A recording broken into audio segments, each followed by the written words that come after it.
Assalamualaikum warahmatullahi wabarakatuh. Saya Liviatul Ummah, NIM 132029993. Di sini saya akan menjelaskan tentang konsep dasar kurikulum. Yang pertama adalah pengertian kurikulum. Kurikulum merupakan salah satu bagian penting yang terjadi suatu proses pendidikan, karena suatu pendidikan tanpa adanya kurikulum akan kelihatan amburadul dan tidak teratur. Kurikulum merupakan salah satu alat untuk mencapai tujuan pendidikan dan sekaligus digunakan sebagai pedoman dalam pelaksanaan belajar mengajar pada berbagai jenis tingkat pendidikan. Kurikulum menjadi dasar dan cermin falsafah pandangan hidup suatu bangsa. Selanjutnya adalah kurikulum menurut para ahli. Pengertian kurikulum menurut para ahli yang pertama dari John Franklin Bobbitt menjelaskan kurikulum sebagai mata pelajaran. Yang kedua, menurut Caswell, kurikulum merupakan seluruh pengalaman dari anak yang berada dalam pengawasan guru. Dan menurut Edward Agard, kurikulum merupakan terdiri dari cara yang digunakan untuk mencapai atau melaksanakan tujuan yang diberikan dari sekolah. Dan menurut Layton, kurikulum merupakan dipengaruhi oleh sistem sosial, politik, ekonomi, rasional, teknologi, moral, keagamaan, dan keindahan. Selanjutnya adalah macam-macam kurikulum. Di sini saya akan menjelaskan macam-macam kurikulum. Itu ada 3. Yang pertama, ideal kurikulum. Berarti kurikulum yang ideal. Artinya, kurikulum mengarah dan mendekati kesempurnaan suatu kurikulum yang nantinya akan diterapkan di dalam ideal kurikulum, berisi bahan ajar, pengalaman belajar yang diprogramkan dan direncanakan secara sistematis untuk mencapai tujuan pendidikan. Yang kedua adalah aktual kurikulum, berarti kurikulum yang nyata. Artinya, kurikulum dalam pelaksanaannya bersumber dari kurikulum yang ideal agar tidak jauh dari tujuan yang diinginkan dari ideal kurikulum. Contohnya dalam pembelajaran sehari-hari di sekolah. Yang ketiga adalah hidden kurikulum, berarti kurikulum yang tersembunyi tetapi tidak ada, melainkan kurikulum yang tidak direncanakan dan tidak termasuk ke dalam kurikulum sekolah. Kurikulum tersembunyi dapat dipandang sebagai tujuan yang tidak tertulis, dapat juga diartikan sebagai segala sesuatu yang terjadi tanpa direncanakan terlebih dahulu, yang dapat dimanfaatkan oleh guru yang untuk mencapai tujuan pembelajaran agar tujuan pembelajarannya berjalan dengan lancar dalam belajar mengajar di sekolah. Selanjutnya adalah kedudukan kurikulum. Kedudukan kurikulum adalah sebagai sentral atau pusat dalam seluruh proses pendidikan, serta memiliki kedudukan strategis dalam mengarahkan segala bentuk aktivitas pendidikan di sekolah. Berkaitan dengan hal ini, kedudukan kurikulum dalam pendidikan adalah yang pertama, kurikulum merupakan suatu yang strategis untuk mengendalikan jalannya proses pendidikan. Hal itu menunjukkan kurikulum menjadi tempat kembali dari semua kebijakan-kebijakan. Yang kedua, pendidikan yang dilakukan oleh pihak manajemen sekolah atau pemerintah. Yang ketiga, kurikulum mengarahkan segala bentuk aktivitas pendidikan. Kurikulum juga merupakan suatu rencana pendidikan, memberikan pedoman, dan pegangan tentang jenis lingkup dan urutan isi serta proses pendidikan. Selanjutnya, kurikulum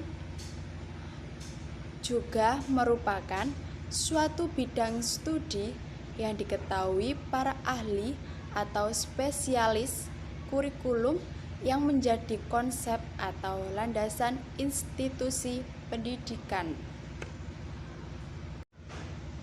Selanjutnya adalah fungsi kurikulum. Di sini saya akan menjelaskan fungsi kurikulum. Di antaranya yang pertama adalah fungsi penyesuaian. Mengandung makna bahwa kurikulum sebagai alat pendidikan harus mampu mengarahkan siswa agar mampu menyesuaikan dirinya dengan lingkungan, baik lingkungan fisik maupun lingkungan itu sendiri, senantiasa mengalami perubahan dan bersifat dinamis.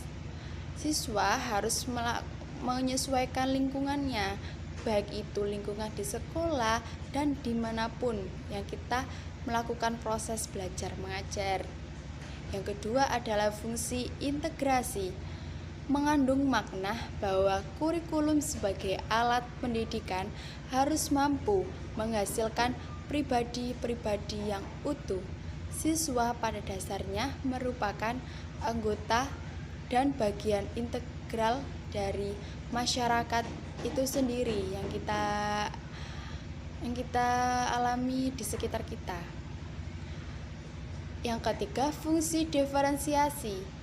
Mengandung makna bahwa kurikulum sebagai alat pendidikan harus mampu memberikan pelayanan terhadap perbedaan individu siswa, baik dari aspek fisik maupun psikis, yang harus dihargai dan dilayani dengan baik, atau mental kita dalam proses belajar mengajar kita sudah siap atau belum. Selanjutnya, fungsi persiapan. Mengandung makna bahwa kurikulum sebagai alat pendidikan harus mampu mempersiapkan siswa untuk melanjutkan studi di jenjang pendidikan berikutnya dan dapat mempersiapkan siswa untuk dapat hidup dalam masyarakat. Kita harus menyesuaikan diri kita, baik di lingkungan masyarakat, lingkungan keluarga, dan dimanapun. Selanjutnya, fungsi pemilihan. Mengandung makna bahwa kurikulum sebagai alat pendidikan harus mampu memberikan kesempatan kepada siswa untuk memilih program belajar yang sesuai dengan kemampuan dan minatnya. Dan yang terakhir, fungsi diagnotis. Mengandung makna bahwa kurikulum sebagai alat pendidikan harus mampu membantu siswa. Selanjutnya adalah peran kurikulum. Peran kurikulum berkenaan dengan tugas dan tanggung jawab kurikulum sebagai salah satu komponen dalam pendidikan yang memuat tentang arah dan tujuan pendidikan. Kurikulum sebagai program pendidikan yang telah direncanakan secara sistematis mengemban peranan sebagai berikut. Yang pertama adalah peranan konservatif. Salah satu tanggung jawab kurikulum adalah mentransmisikan dan menafsirkan warisan sosial kepada generasi muda. Dengan demikian, sekolah sebagai suatu lembaga sosial dapat mempengaruhi dan membina tingkah laku siswa dengan nilai-nilai sosial. Yang kedua adalah peranan kritis atau evaluatif. Kebudayaan senantiasa berubah dan sekolah tidak hanya mewariskan kebudayaan yang ada, melainkan memilih unsur-unsur kebudayaan yang akan diwariskan. Dalam hal ini, kurikulum turut aktif berpartisipasi dan kontrol sosial dan menekankan pada unsur berpikir kritis, nilai-nilai sosial yang tidak sesuai. Yang ketiga, peran kreatif. Kurikulum melakukan kegiatan-kegiatan kreatif dan menyusun sesuatu yang baru sesuai dengan kebutuhan masa sekarang dan masa yang akan datang. dalam masyarakat guna membantu setiap individu mengembangkan semua potensi yang ada padanya. Maka kurikulum menciptakan pelajaran, pengalaman, cara berpikir, dan dapat bermanfaat bagi masyarakat. Selanjutnya adalah komponen kurikulum. Komponen yang pertama adalah komponen tujuan. Tujuan merupakan hal penting dalam proses pendidikan, yaitu hal yang ingin dicapai serta keseluruhan yang meliputi tujuan domain kognitif, yaitu tujuan yang mengarah pada pengembangan akal. Yang kedua, tujuan domain efektif, yaitu tujuan yang mengarah pada penggerakan hati nurani. Yang ketiga, tujuan domain psikomotor, yaitu tujuan yang mengarah pada pengembangan keterampilan jasmani. Selanjutnya, komponen isi dan struktur program atau materi. Komponen isi, struktur program atau materi merupakan bahan yang diprogramkan guna mencapai tujuan pendidikan yang telah ditetapkan. Selanjutnya, komponen media atau sarana dan prasarana. Media merupakan sarana perantara dalam mengajar. Sarana dan prasarana atau media merupakan alat bahan untuk memudahkan pendidik dalam mengaplikasikan isi kurikulum. Alat lebih mudah dimengerti oleh peserta didik dalam proses belajar mengajar.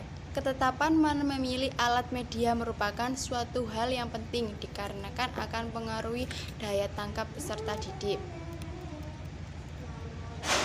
Selanjutnya, komponen strategi belajar mengajar.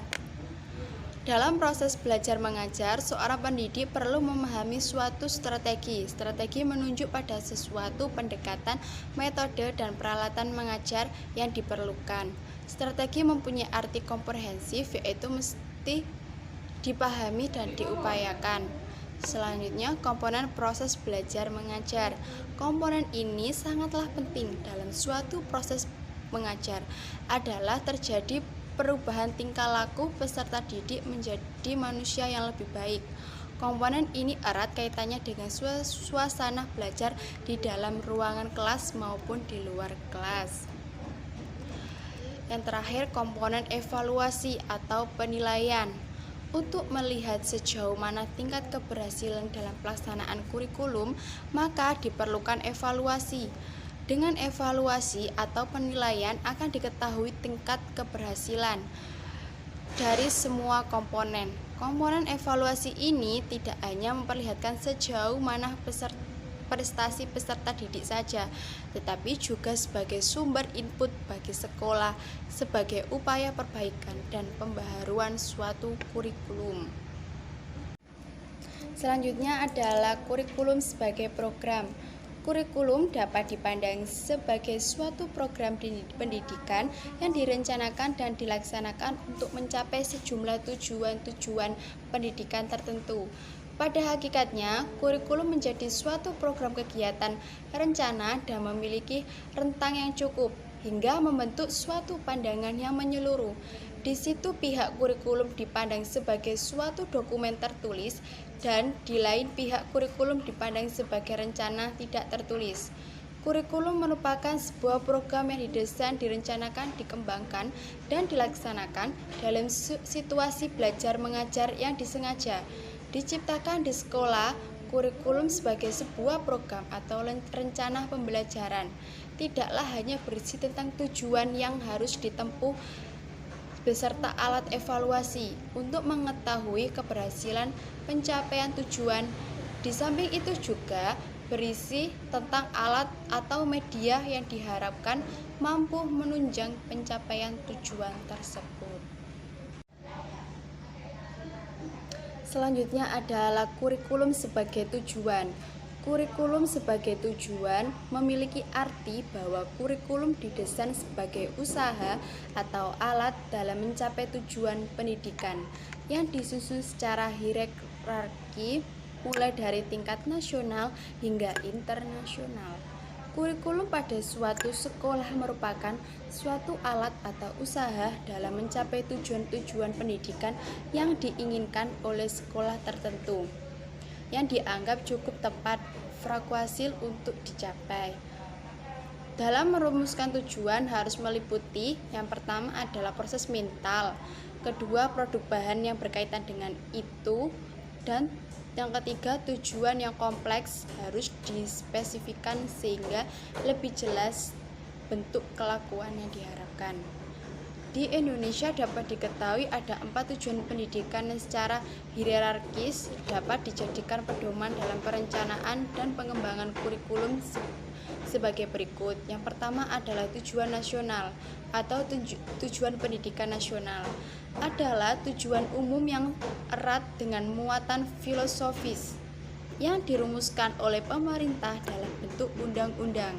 Yang kedua adalah tujuan institusional, adalah tujuan yang harus dicapai oleh setiap lembaga pendidikan. Yang terakhir adalah tujuan kurikuler, adalah tujuan yang harus dicapai oleh setiap bidang studi atau mata pelajaran. Selanjutnya adalah kurikulum sebagai rekonstruksi sosial. Masyarakat senantiasa berubah dan akan terus berubah. Masyarakat sekarang jauh berbeda dengan masyarakat pada masa lalu dan akan berbeda dengan masyarakat yang akan datang. Perubahan itu sedikit banyak akan mempengaruhi cara hidup dan cara berpikir manusia. Kurikulum sebagai rekonstruksi sosial merupakan model kurikulum yang lebih memutuskan perhatian pada problem yang dihadapi dalam masyarakat. Pendidikan bukan upaya sendiri, melainkan kegiatan bersama, kerjasama, dan interaksi. Adapun ciri-ciri kurikulum rekonstruksi sosial meliputi yang pertama, asumsi tujuan. Utama kurikulum rekonstruksi sosial adalah menghadapkan para siswa pada tantangan ancaman, hambatan, gangguan yang dihadapi manusia. Yang kedua adalah masalah sosial yang mendesak, bahwa kegiatan belajar diputuskan pada masalah sosial yang mendesak. Demikian yang dapat saya sampaikan tentang konsep dasar kurikulum. Kalau ada kata-kata yang salah, saya mohon maaf yang sebesar-besarnya. Saya akhiri, wassalamualaikum warahmatullahi wabarakatuh.